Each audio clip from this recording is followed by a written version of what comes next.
Experiencing a little technical difficulties.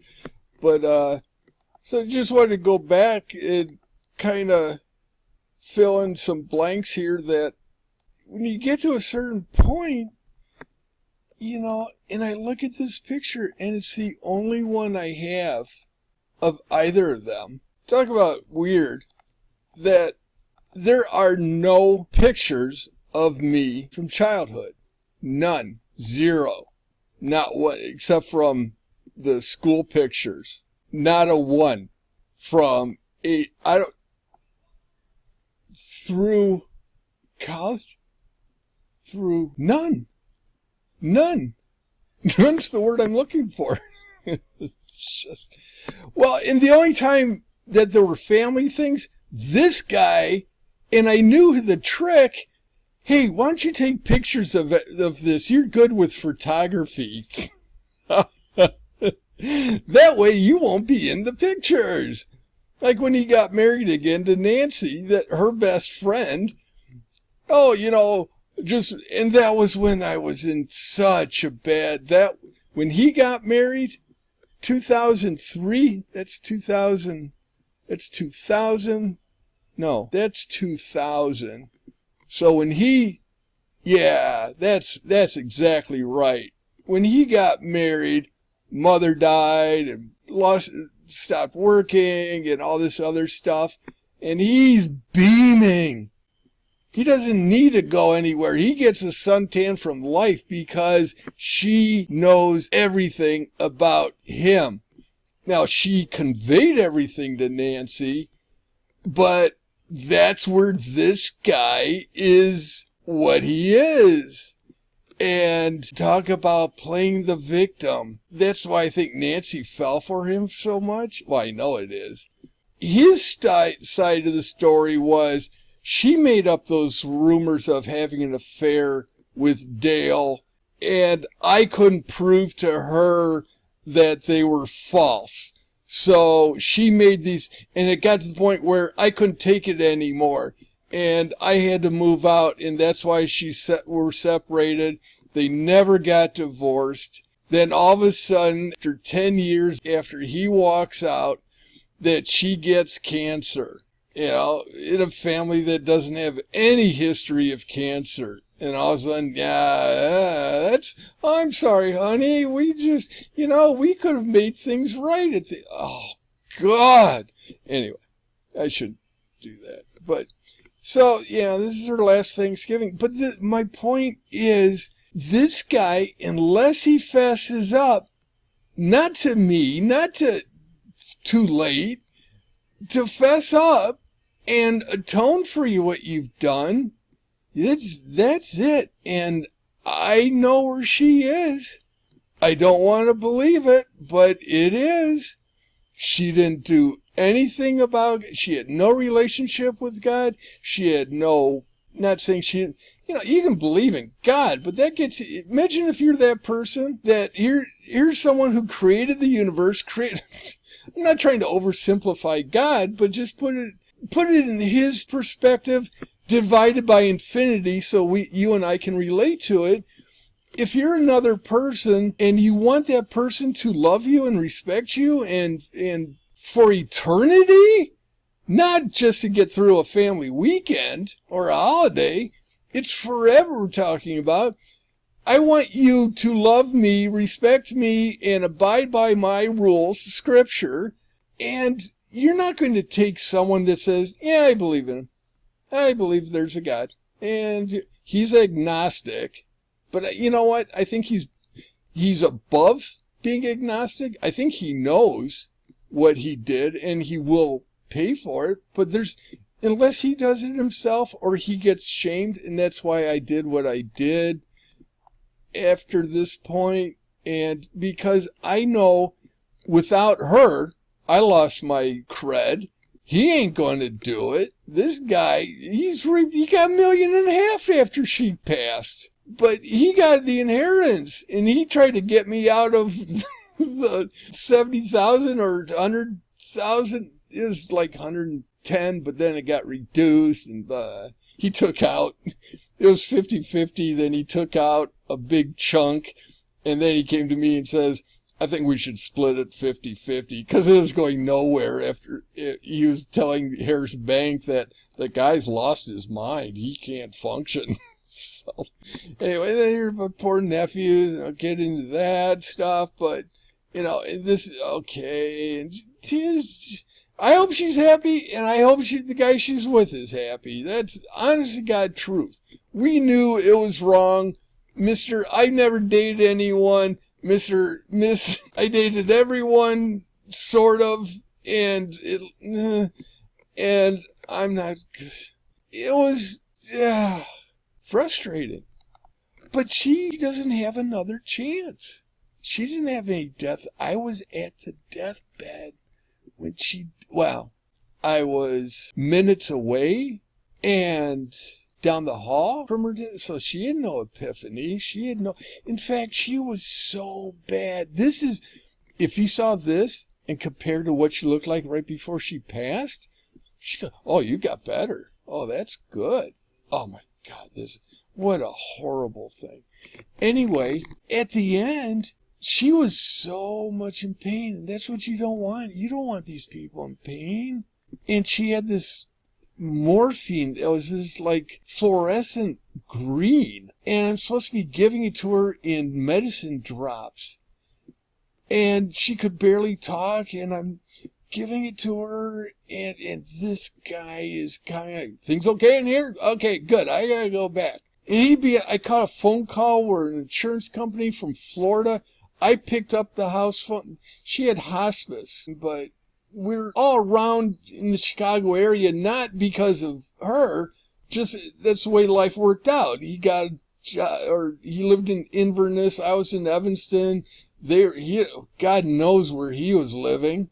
And then she had the house. Well, he was actually staying up at the Lake Cottage, but he had an apartment somewhere too. But anyway, when she was dying, it was giving her this medicine dropper, and she couldn't talk, and it wasn't a person anymore. It's just not a human being. And so I gave her a medicine drop, and and she wanted more, and then so I kind of squirted a little bit more, and then she bugged out. She bug-eyed me like, what are you trying to do, kill me? So, I mean, funny levity, but it was sad.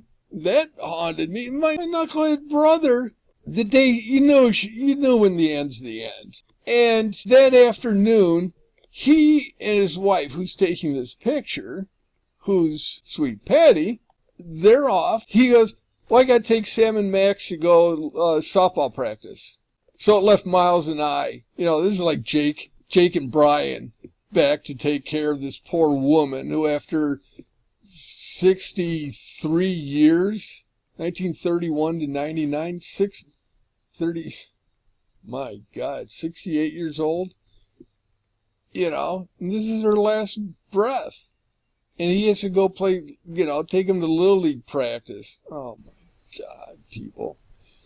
Anyway, so the whole point of all this is not to, the sad and stuff like that. She doesn't have another chance.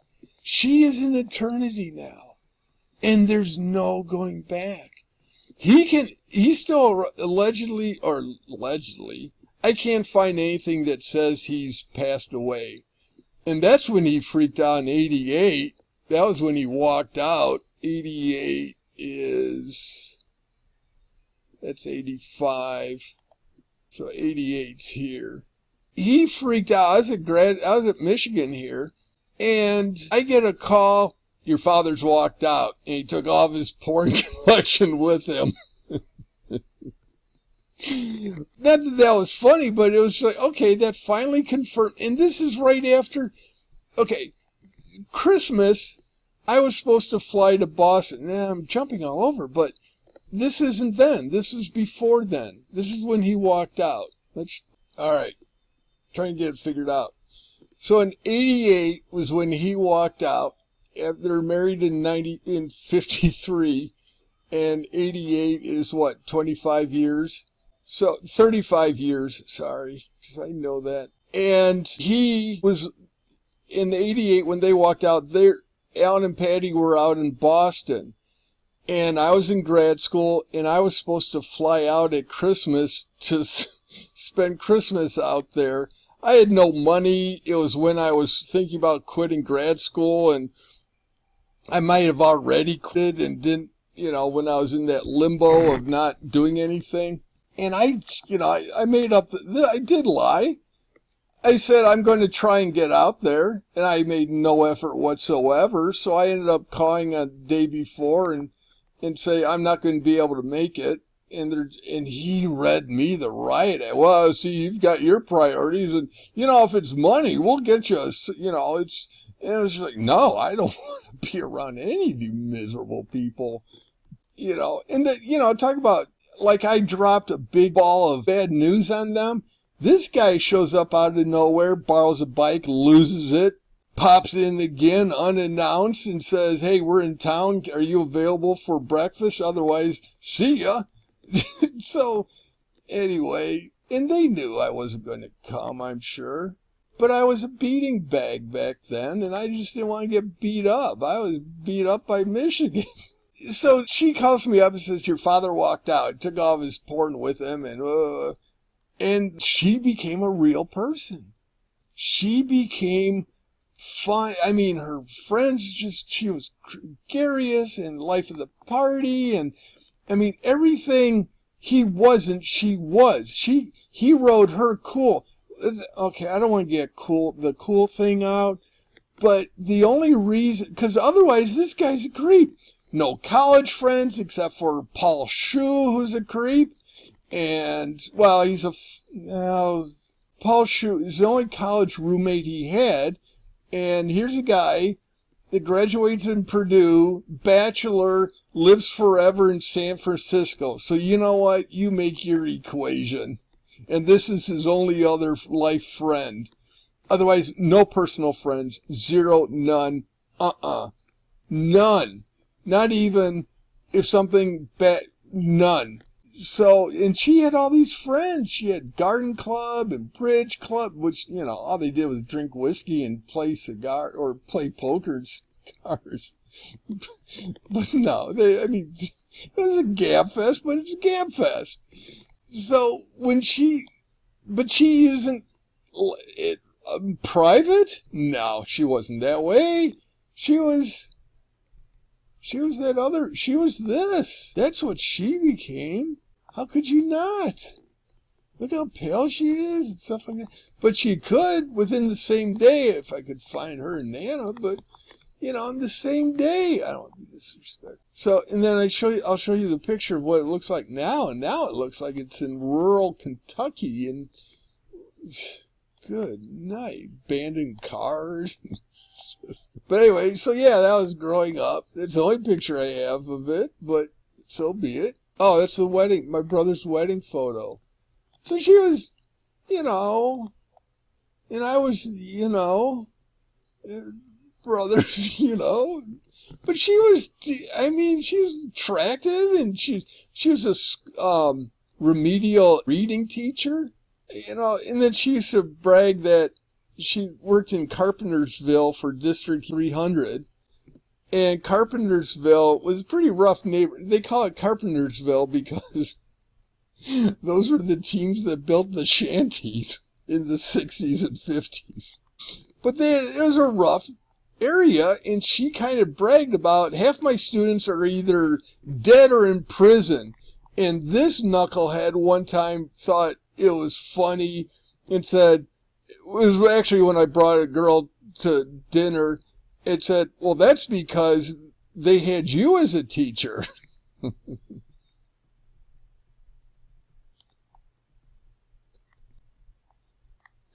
No, that's the look I got for the rest of that year.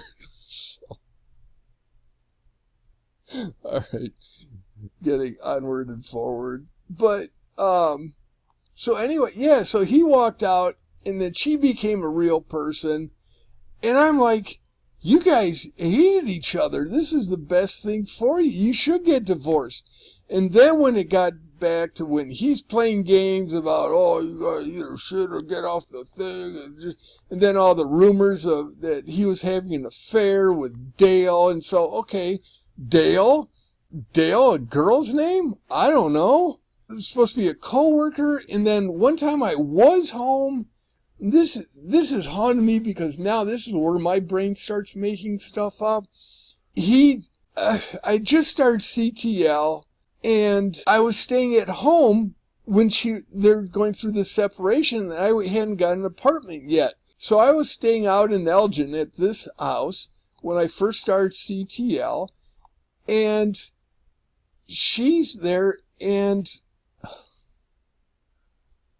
oh, I got that all screwed up, because that story happened much earlier. He gaslighted her about the affair, and I got that story screwed up. I don't know if I should do this again, but the time he gaslighted her and I ran into Dale, quote unquote, was, I had to have been home in the 80s, like maybe grad school. Maybe that was it. I was home for grad school during break, and she's all in hysterics. She said, I don't know where your father is, and he's late, and he was supposed to do something. This Dale person became an item back then of known entity. And she goes, I don't know where your father is, and he's supposed to be home. That was it. I was home for a winter break. And she's all hysterics, and all of a sudden this car comes up the driveway. So that car's parked down here, and he gets out of the passenger side, and she's in here going, your father, I bet you that's Dale. And I look over, and honest to God, it could have been a guy wearing a wig, for all I knew. That's what it looked like in hindsight. Back then, I thought, it's a lady with a really bad hair job. No, I'm not kidding. And then all this stuff about him being gay and all this started coming out. And then that's when my brain wandered and said, I wonder if that was a dude in a wig. So anyway, so he gaslighted her about this affair thing. Anyway, I thought it was a good thing to get divorced. I'm not as proponent for divorce like I am now, no, scripture and stuff. But back then, forget about scripture. He's wrong. And you can't be married to that. He's uncorrectable. He's not, if she was a believer and everything else, no, it's not, that's not the same. You can get away. And I hope I'm saying that right, scripturally wise, but man, he was just evil incarnate. And look at him, he's happy here at my brother's wedding. He's like, oh, you're getting married. Oh, that means I get to, no. And so when they got divorced or separated and wouldn't get divorced, that's a whole, okay. I don't want to keep saying that, but that's where things started to sink in. And again, that's 88 is this. That's that bright red. And so the whole point of this is this guy, he doesn't have any more chances. It's like, he could be days away, minutes, anytime. We all are.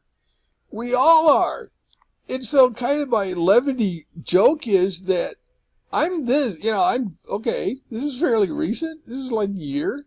So it's like, I could be a serious guy, and this is how I kind of always am now after all this stuff, that kind of laid back and probably a little, just as thin as I have always been. But you don't want to be this guy. And obviously for a joke, but you don't want to be this guy.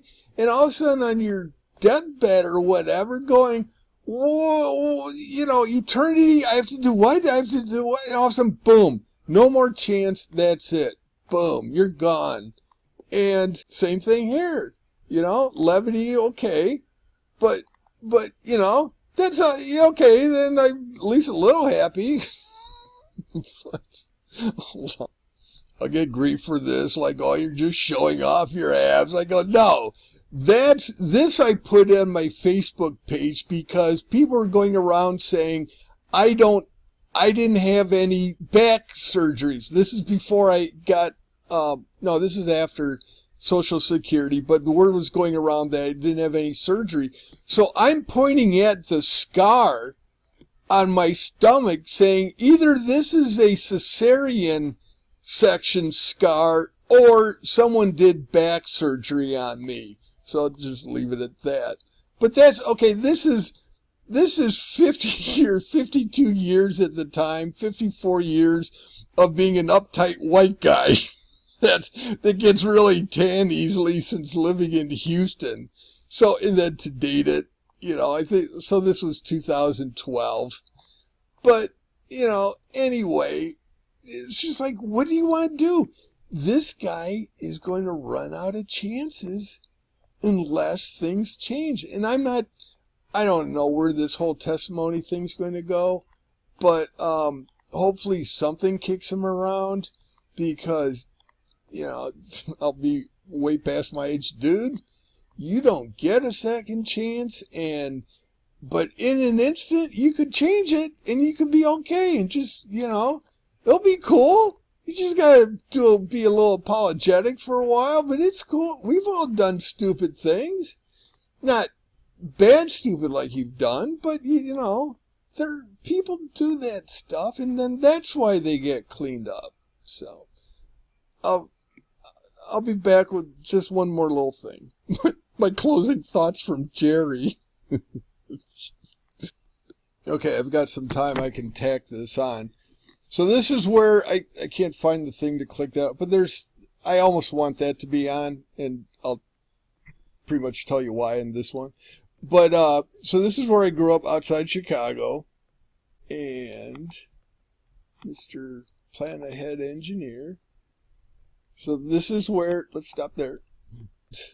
Elgin's the nearest town, but this was in those acres of woods. This is Rorson Road. This is Shoe Factory. This is a big blind curve. This was actually a much worse curve that looks like they've softened it up, but there's a hairpin turn here that probably 4 or 5 times in our life we'd hear this crash in the middle of the night, and it was a bad wreck. So this was the woods. This is the picture when I first found it last night. Look at this. Oops. Where's it? Look at this. It's like all the trees are gone and they're dump cars. This is like, good God. This is what the place looked like. Let's go back to, yeah, that's how I remember it. That's sparse.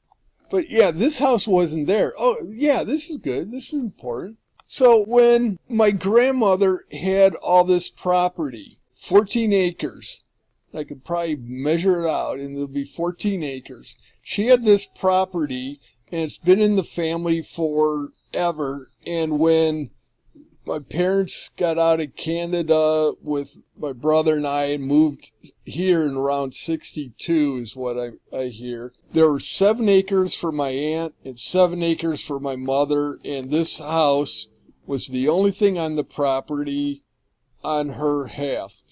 Oh, that's halfway decent. When my grandmother died, or my aunt needed money or something, she sold her half. And it was the west half, I guess. 'Cause this house went in, and then another house, or maybe this was first, and then that house. I don't remember when that came in. So that's the closest thing, you know, that was probably college. They lived there. But we had this 3/4 mile driveway. There's our driveway. Oh my God. Every morning walked, ready for school? Okay. Then here was a big swamp, and back here was a big swamp. Over here I still have dreams of that swamp. But, so you go down then my father did these little things, and I've got to point them out when they're there. But he built this little shack for us to wait for the school bus. And, you know, it stunk like creosote. Maybe he knew about the fumes of creosote, but he built that for us. It was a haven for animals in the winter, and kicked us out. But across the street, there were 3 dairy cows, and going there, It's the Joneses right there, and they were your typical Deward and Florence Jones. I hope that's how you spell Deward. But he worked for the milk company. What was the milk? Ludwig? Milk? I don't know. And downtown Elgin. But these people were so pure. They were so pure. They were Puritan. God. When synapses collide, pure Puritans. They were just absolutely pure. Where's my thesaurus? See, I'm lost without my little Google Thor. Anyway, and then this is every now and then my brother and I would go over here and throw the ball around, or I'd throw it and he'd miss it. And just, no, I'm kidding. We were both sucky at athletics. But this is the Schiffer. Oh, I think she was just Mrs. Schiffer. She was so old she didn't have a first name. And John was her husband's name. I don't remember. But then he died, and then it was Mrs. Schiffer, and then she got kind of goofy old. And she was one of those that had tree stumps for legs with stockings and old farmer's dress. But that was Florence's mother. So I shouldn't be dissing her. But Florence was, oh, they were so neat. But for them to talk about Chicago, it was like, going off on a 3-day expedition into the, jungle land, which it was, but they just scared to death of the city. And because they were just these neat old people that haven't been tainted by life, by modern day reality. So this was a little field. There were 3 cows. We used to throw snowballs at them. It moved. Okay. And then the school bus, you'd see it coming down and turn and coming in or coming down the other way. I'm just noticing these things. I never knew there was a lake back here. I'm trying to get my perspective. They softened up. This was a hairpin turn, 90-degree turn. And I don't know, hairpins are 90 or 180, but it was a 90-degree hairpin. They softened that, and then this is all new, and this is all new, and there was nothing. Oh, you know what?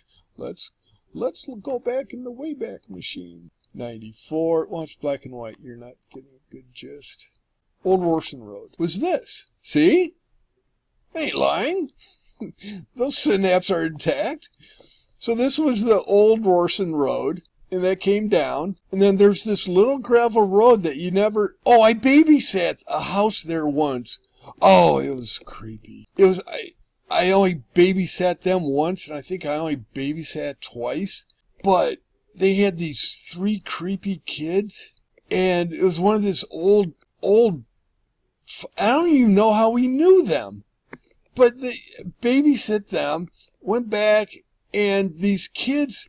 I started roughhousing with them, and the one kid just started grabbing me in the crocheting needles. Just, yeah!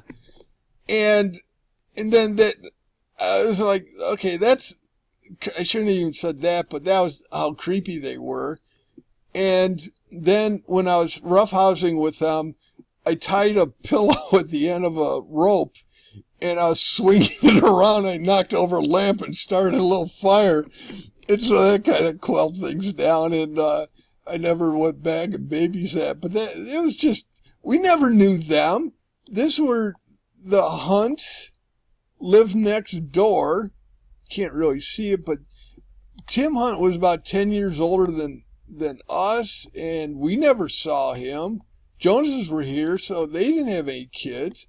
Mrs. Schiffer, we tried to party with her a few times, but she just didn't, she had her own thing going on. That was cool. Talking like an idiot. And then this was Old Beverly Road. Look at this. This is Poplar Creek, where Poplar Creek was. There. Go back anymore. Oh, Poplar Creek might have been out. Yeah, I think they're building Sears. See, Sears ended up right there. But this is old. Look at Beverly Road now. Nothing's changed. Is that what I'm thinking of?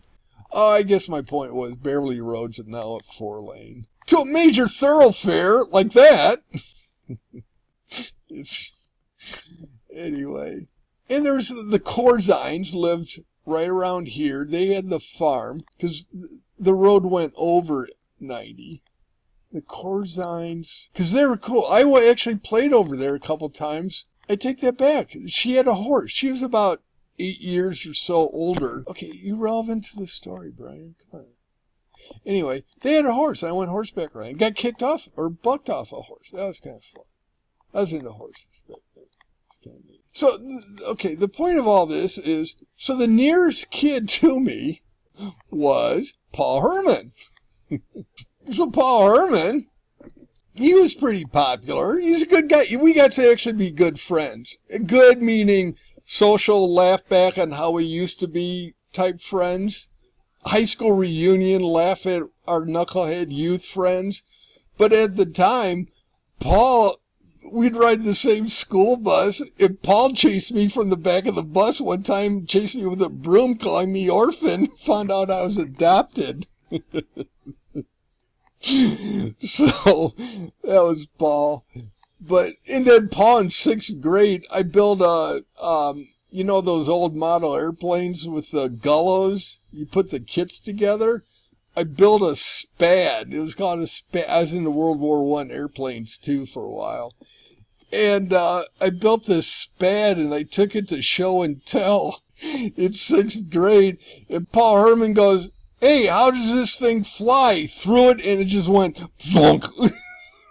It broke. And so I started chasing. I was a little guy. Paul Herman was kind of a big guy. And I start running after him, and we run into the new principal who replaced Felicetti, Richard Hayes, if I remember right. And I smack into him, and we both get hauled down to the office, get both sides of the story. Paul gets to leave, and I get held back, and Mr. Hayes says, "You know what, if you had just come to me before you start swinging at Paul, everything would have been fine." But I doubt if he even remembers that story, but I do. I had the SPAD, and I built it, and I had the tissue paper and stuff. Hey, how does this thing fly? Thump. Anyway, so that's what, and the point being was, we really didn't grow up around kids. There's just no neighborhoods. This is Black Hawk Manor. And actually, this is where my grandmother ended up living. Apartment. I actually walk up over. So this one, in the back. I don't know, it might have been front and back. I know she had back because there's a story about that. Anyway, so yeah, she lived here. This was there. This was all corn. So yeah, that got built up, and this got built up, and I wish I knew where I worked, but that got built up. Anyway, what is that? Oh, I did know about that. We went ice skating there one time. But you didn't really know it was back there. Actually, it looked a lot, you could see it from the road, but you thought, well, it's just like a big puddle. You didn't really realize it was that big. The only time I'd been back there was to go ice skating. It was all frozen over in the field. That's kind of neat. Wow, an island? Wow. So yeah, there were some cool guys back here. Where are we? So that's Burner Road and Sue Schiffer. And then Paul Wasman lived down here. And he was the John Barnes back then, the way I remember it. But probably everyone was John Barnes to me because everyone else was cool and I wasn't. And then Mark Fricke lived down. He was my tennis partner, and for however I got on to sophomore tennis team, varsity tennis. He was my first doubles partner. We won conference that semester. Mark was a neat guy. I wish I was cool. I just wasn't cool. I was the guy that if I invited you over, they'd go, I gotta study for life in college and stuff. So, not today, Brian, but you know what? Keep me in mind. But I knew better not to ask them because they're that cool. Anyway, the only time, I gotta get this out while I remember it. The only time Okay, when I'm playing cello, I played cello from, 5th grade, 6th grade through 9th grade, never into high school. Junior high was 7 to 9. High school was 10 to sophomore to senior. Never practiced the cello. I hated that thing. They had to know I hated that thing. I never practiced that thing. And I could play. My grandmother, Nana, was a concert pianist from Northwestern. She goes, "You've got a gift."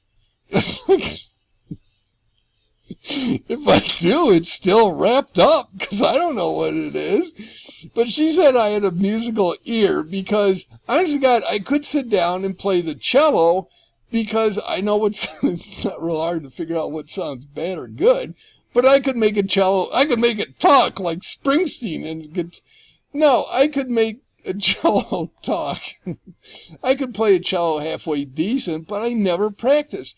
The only time in my life I asked Paul, these guys were friends. Paul Wasman and Mark Fricke were friends. Asked them to come over. They came over. And we're about to go over to the field to go throw the ball around. My chance of what does my mother do? She reaches out I'm not going to do it. The family room and goes, "Brian, have you practiced your cello yet?" And she knew that there were guys there. I'm probably peeking out on the volume, but she knew those guys were there. And she embarrassed me in saying, "Come practice the cello," which we've never known you to ever do. Oh, that was relentless. So yeah, between 6th grade and 9th grade, cool guy Paul and cool guy Mark come over to my house, and that's it. I'm done. I'm done forever. You don't get a replay on, "Sorry, Brian, we'll take off because you've got your cello to go practice. We'll go practice our flute," or, "Mark, do you play triangle still?" Oh, no way. It was just one and done. And so never again. And then other kids lived down this way. But anyway, the point being, it's a long distance. So I didn't grow up with any other kids around except for my brother. And that's just not a person to do anything young kid with. He was in chess club and astronomers club in Elgin with Mr. Tuttle, if I remember that right, at the Elgin Observatory. And so I was I loved the Cubs. My Nana was a Cubs fan. She got me turned. Don't let the little Queen Mother shtick fool you. She could pop a old style beer and not drink out of the can, but pour it into a nice glass and sit back and yell at the Cubs. Oh my God, she was wonderful. So anyway, so I could name the 69. I got to do that without checking. Banks, Becker, Kessinger, Santos, infield. Jim Hickman, Billy Williams, Johnny Callison,